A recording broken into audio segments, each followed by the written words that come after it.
Bonjour les amis, bienvenue dans ce nouveau podcast du site commentphotographier.com. Alors excusez ma voix pour le moment, dans l'immédiat, parce que j'ai attrapé une petite crève donc cette saison, donc pardonnez un peu le ton de ma voix si elle est un peu nasale, si je dois tousser un peu de temps en temps.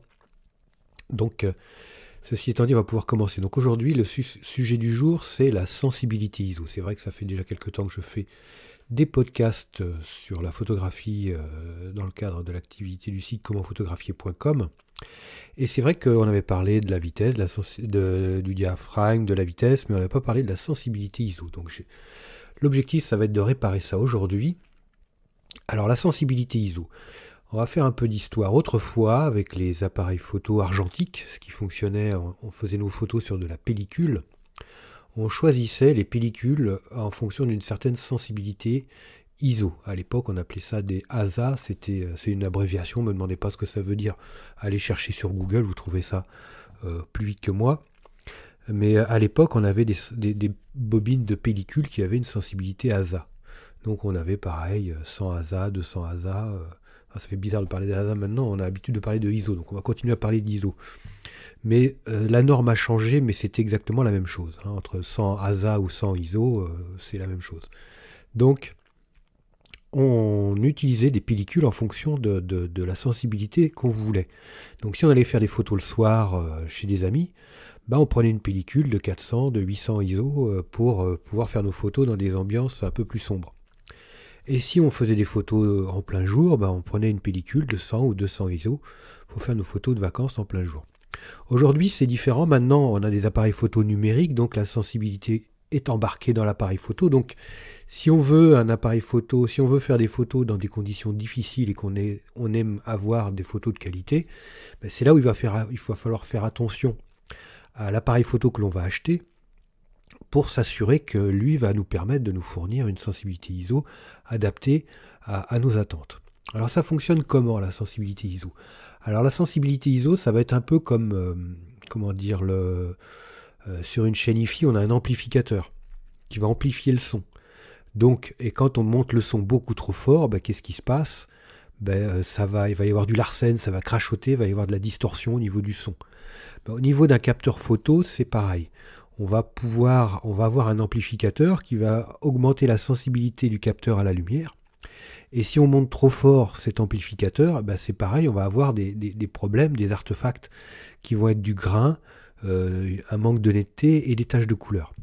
Quand on va demander au capteur d'être beaucoup plus sensible à la lumière que ce qu'il ne peut nous offrir pour qu'on ait une image correcte. Donc là, on a exactement les mêmes phénomènes.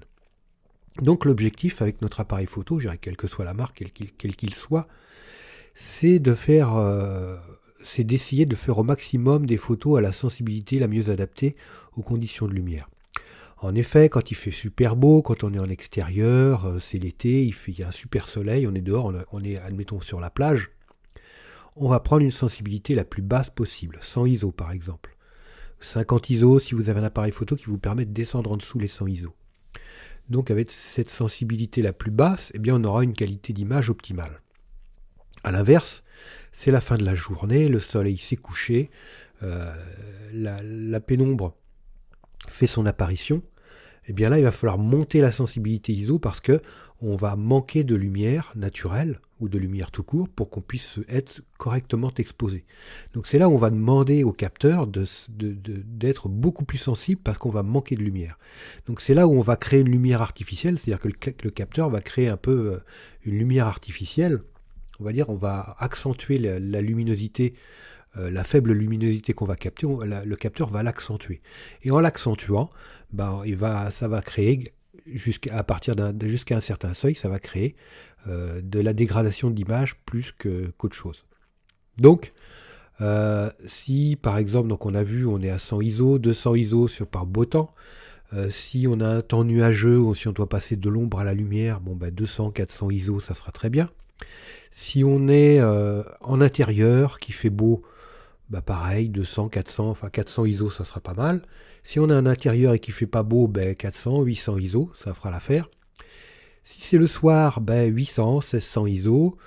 S'il fait nuit, 1600, 3002, 6004 et plus si affinité en fonction des besoins. Parce que si à 1600 ISO le soir, ça suffit.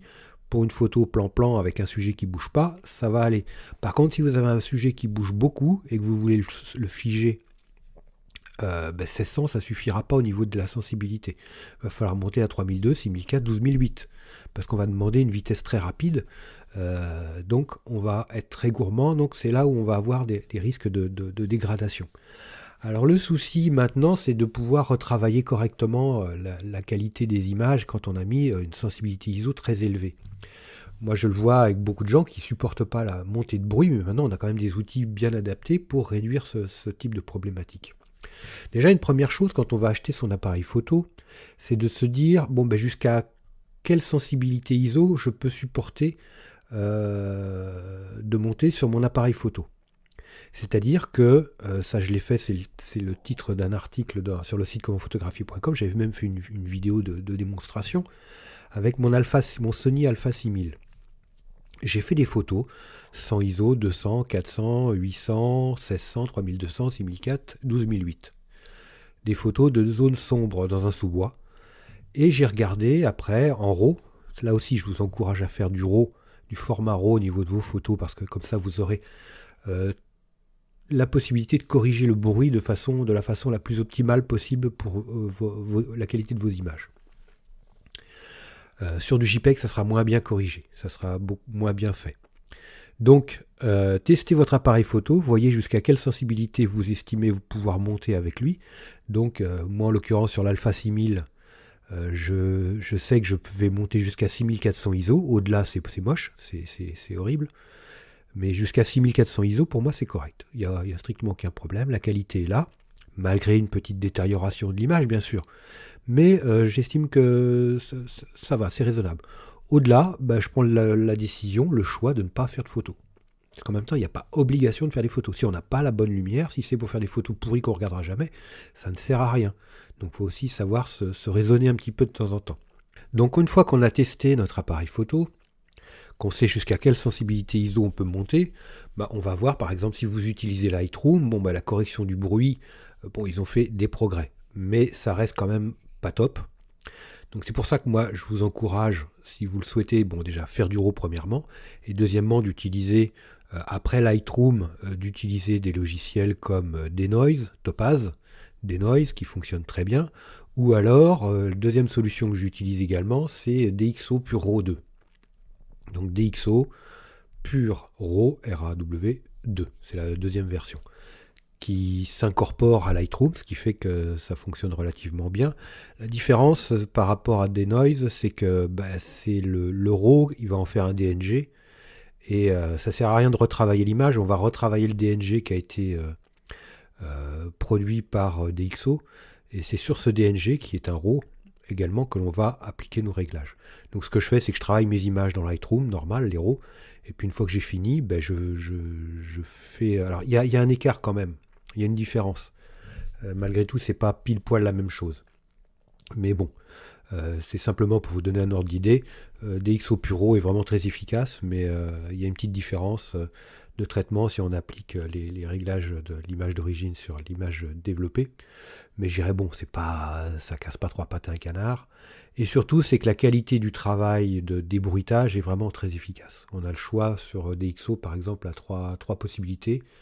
La haute qualité, la prime et la deep prime. Alors après, moi j'estime que la prime est pas mal. Ils disent que la deep prime, ça prend beaucoup plus de temps. Si vous avez beaucoup de photos qui pèsent lourd, par exemple, ça va prendre du temps. Et ça va prendre beaucoup de ressources au niveau de l'ordinateur, il faut penser à ça. Et puis au niveau de la place, parce que votre RAW va être doublé d'un DNG. Donc au lieu d'avoir, moi c'est 50 mégas la photo développée par DxO va peser presque 70 mégas. Donc si on additionne les deux, ça fait quand même pas mal. Donc je dirais voilà, en dehors de tout ça, on a pas mal de moyens pour développer nos photos RAW avec beaucoup de bruit, de façon qualitative. C'est le jour et la nuit franchement avec Lightroom, mais il y a quand même pas mal de possibilités. Voilà, écoutez, si vous avez des questions, n'hésitez pas à utiliser les commentaires, à m'envoyer un petit mail à contact@comment-du6photographier.com. Laissez-moi un like, moi je vous like super fort, et puis abonnez-vous à la chaîne, abonnez-vous au podcast, partagez-le, ça aussi c'est super important, n'hésitez pas à partager, laissez-moi plein d'étoiles, et puis je vous dis à très vite pour de prochaines aventures en podcast. Ciao les amis.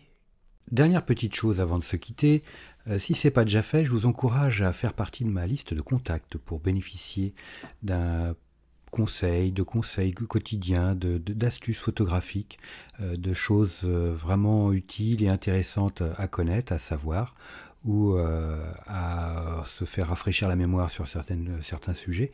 Il y a toujours un intérêt à avoir un petit lien entre nous au niveau quotidien. Il y a aussi quelques réclames commerciales, je dirais, de temps en temps. Voilà, donc n'hésitez pas à aller voir sur les formulaires du site comment-photographier.com. Vous en avez sur les articles au niveau de la colonne de droite ou autrement en bas d'article, vous avez des formulaires un peu partout et vous pourrez comme ça ainsi faire partie de la liste de contacts. Autre chose également, actuellement il y a 50% de réduction sur toutes les formations du site commentphotographier.com. Donc vous allez sur le site commentphotographier.com et vous allez sur la page formation tout simplement, ou alors comment-photographier.com/formation photo.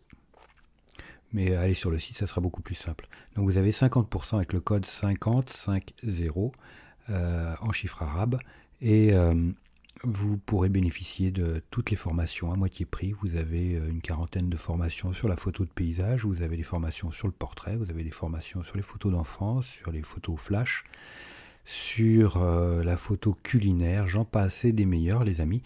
Donc ne vous privez pas, c'est actuellement avec le code promo 50 50%. Voilà les amis, je vous dis à très vite pour de nouveaux podcasts. Ciao.